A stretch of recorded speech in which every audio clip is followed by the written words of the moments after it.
Now, it's alright knowing how the main screen works in a Mercedes. However, if you are lucky enough to have a rear screen, or maybe even two, and even an MBUX rear tablet, you might be wondering how they work. This guide today, guys, will show you everything that you can do on this screen here, and then also these two screens, and the MBUX rear tablet. Welcome to my channel, guys. My name's Nick O'Leary. Let's take a look.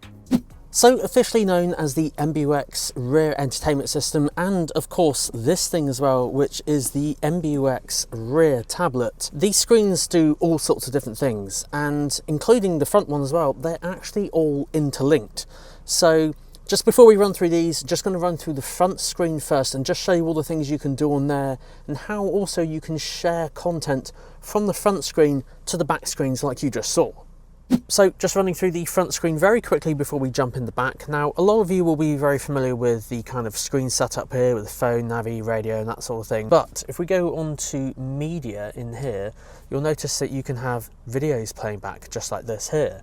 Now, I've loaded these up on a memory stick right now. So in this car, which has many USB-C ports, I've just got a memory stick plugged into this one here. And yes, this serves as like the base to share content to the back. So what's quite cool is, I don't know, you could be listening to music on the front here and this memory stick stays here, but the rear passengers can access this memory stick from the front USB ports. Yes, there are some in the back, but it just shows you that they're kind of all interlinked, and you can share it all between them as well, as you saw, and I'll show you how to do that in a second. But yeah, if you've got some video playing back on here just like this, you can make it full screen just by tapping it, and then it will show you on the screen there. And yes, this was the review of the Mercedes-Benz GLE that I did.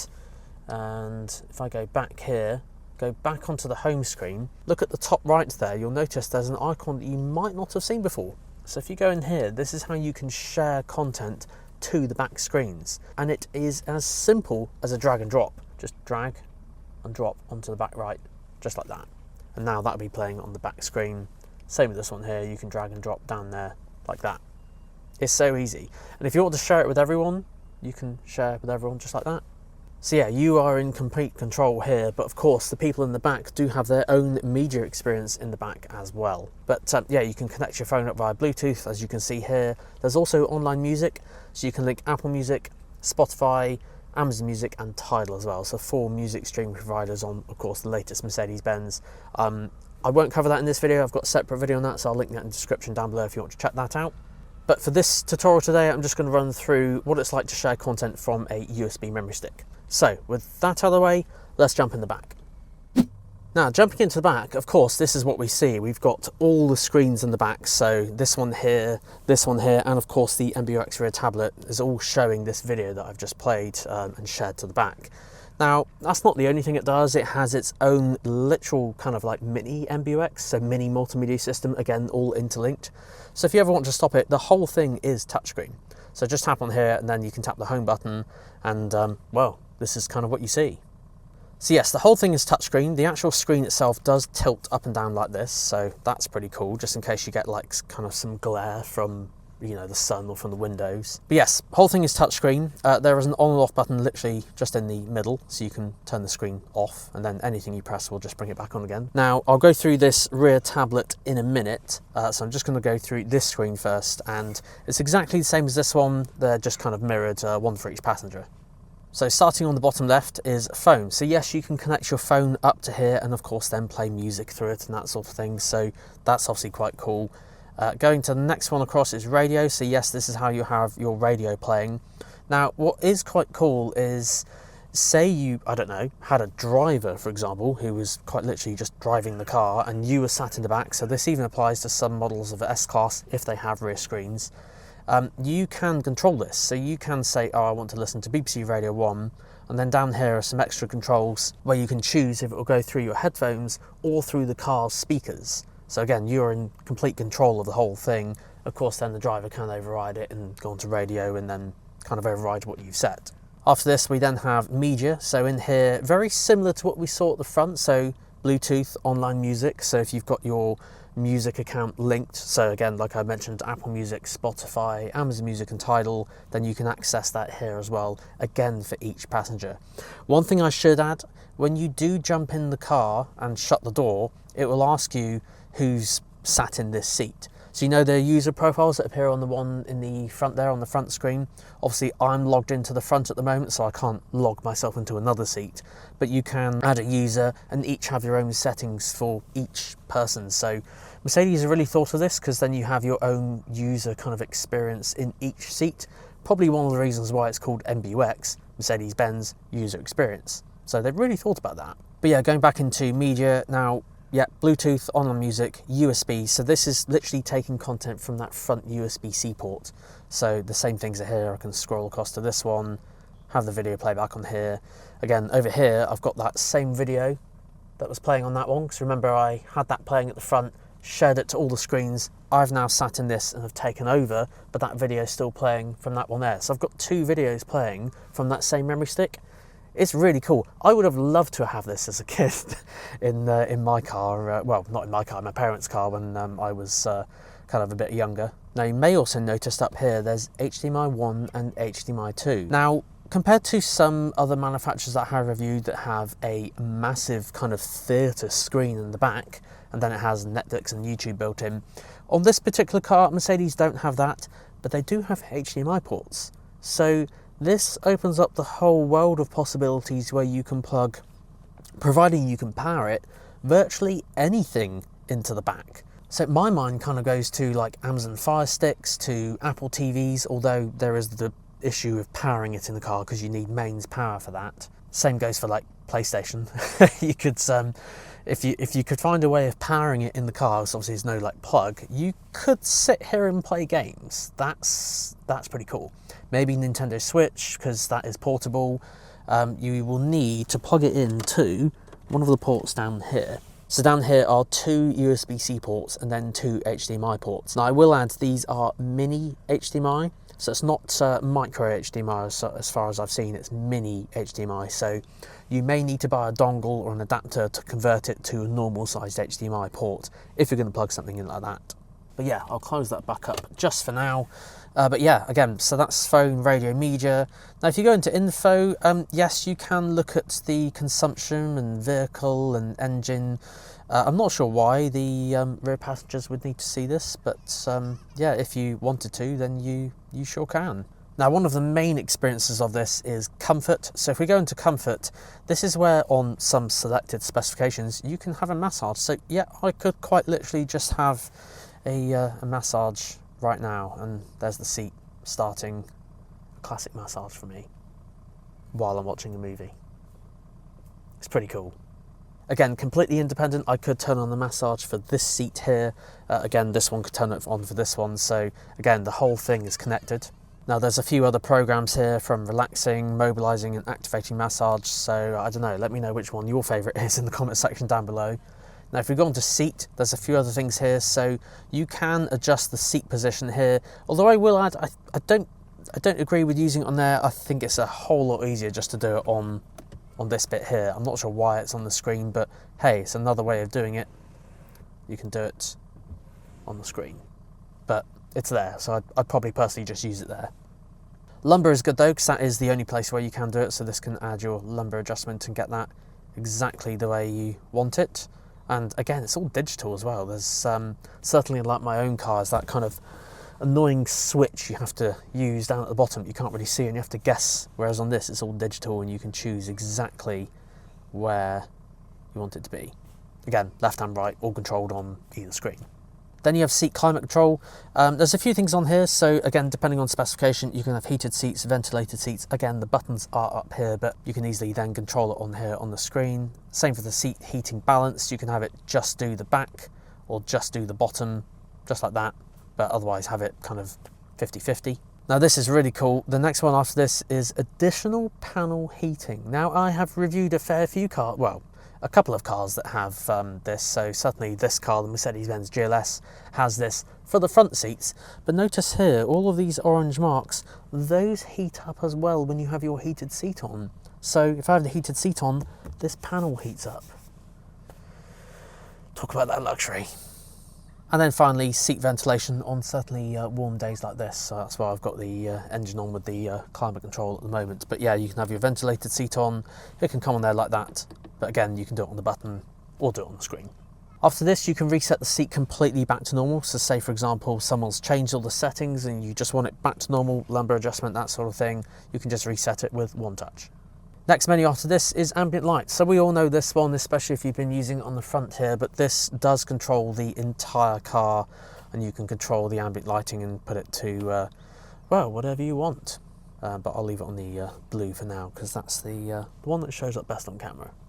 And finally is energizing comfort. So in here are a variety of different programs to help uplift your mood. So say you've been on, I don't know, a really long journey, for example, or had a stressful day at work. I see this more for if you're being driven and that sort of thing. So if you're a passenger in the back, but you can turn on these different programs and yeah, there's sea sounds and summer rain and you can just relax. So yeah, loads of kind of different programs on there to choose. Then of course we have the settings menu. So in here you can go into comfort and then you can control the blind on the roof, although I won't do that at the moment because I do have some cameras mounted on the ceiling, but yes, you can do that all from here as well, which is pretty cool. And then in lights, very similar thing with the ambient lighting, but there's a few extra things where you can control the kind of interior lighting other than the ambient lighting. And in system, there's pretty much the same menu as what you have at the front there. So there's the Hey Mercedes voice assistant and all sorts of things that you can adjust and control with various different settings. Now with the Hey Mercedes voice assistant, what is quite clever with this is that you have your own voice assistant per seat. So the driver has one, the passenger has one, and the two passengers in the back also have one, because there's a microphone just up here. Hey Mercedes. How can I help? How are you doing today? All the better for hearing your voice. All the better for hearing your voice. Okay. But yes, it only appeared on this screen because I was the one who said it. So if I was sat in another seat, then it would appear for that seat.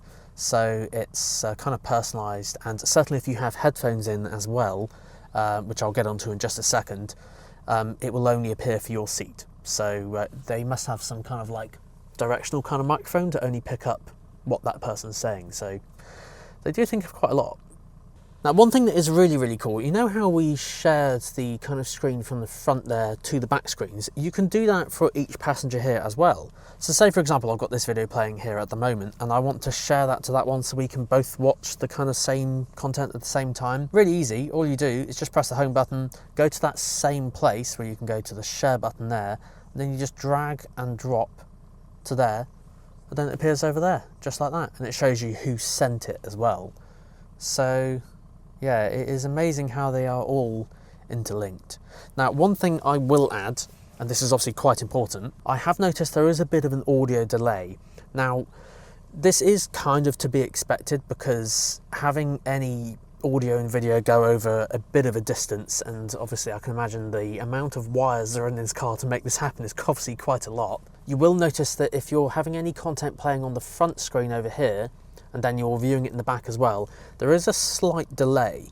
So I would strongly recommend, if anyone is sat in the back watching, you know, kind of video content and it's coming from the front, I would advise to probably have your own headphones in. But Mercedes-Benz have thought of this because they also supply a pair of headphones.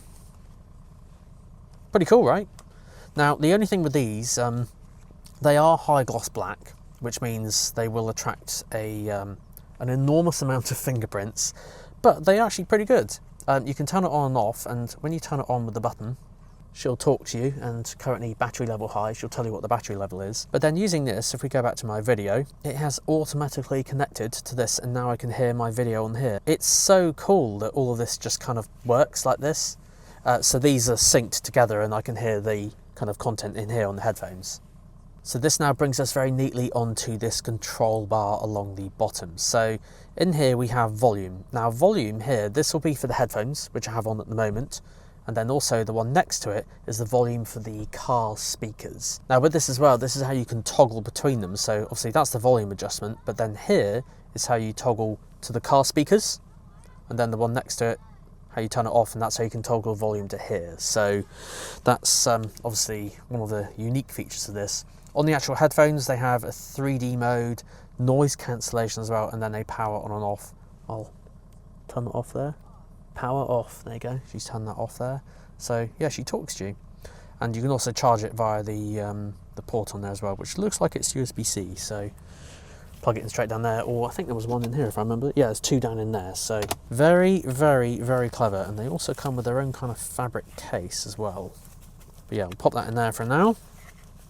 Now I know what you're thinking, maybe you don't want to use these headphones, you've got your own bespoke pair, or your own maybe more comfortable pair, I don't know, but all of our heads are kind of different shapes and sizes. You can connect your own headphones to the system in the back as well. So the easiest way I found this is if you go on this one just here, this is how you can connect and choose different devices. Now I have tested this, as you can clearly see. I have linked my AirPods to it and works absolutely brilliantly as well. No audio delay. The only audio delay I've seen is if you have content playing there through the car speakers, and then it's coming visually through the back here as well. But if you connect up headphones, I've tried both pairs of headphones and my own headphones as well, works absolutely fine. Other thing as well, if you don't have wireless headphones, Mercedes got you covered as well. There's also an auxiliary port here on the side on both screens, so you can literally just plug in a wired pair of headphones as well. But then finally is the MBUX Rear tablet, which is in the middle here. So there's basically an on button here to turn it on, just like that. Then there's an eject button. I will add, I have used the MBUX Rear tablet before, so that's this cool thing, a Samsung tablet that literally comes with the car. Now, I've used this before on cars that don't have the screens, so you may come across only the rear tablet in Mercedes-Benz. I think it was S-Class that had just the rear tablet. You'll find everything that I've just gone through here is only on the rear tablet. Now, as far as I've seen at the moment, if you have the two screens and the rear tablet, what this does is just mirror this screen. So I can control it here like this. I haven't seen it actually do anything else. You can turn that off and just use it like this, but it literally just mirrors the screen. So I haven't seen any extra functionality that this does in addition to this or anything. It literally just mirrors it. But of course, if you don't have these screens and just have the MBUX Rear tablet, everything I've just gone through there will apply to this. So the only difference being is that you don't have the screens and then you do it on here instead. And yeah, just pop them in there like that and it will clamp back in place. So there we go then guys, that is the MBUX kind of rear entertainment and of course the MBUX rear tablet as well. So let me know your thoughts in the comment section down below. Now before you go anywhere, if you want to watch the review of this exact car that I literally filmed a couple of days ago, in addition to this video, have a look on this little pop-up banner just here, click that one, it will take you straight to the review of this entire car. Obviously this video is just dedicated to the rear entertainment and tablet. But guys, thank you so much. Until next time, see you then.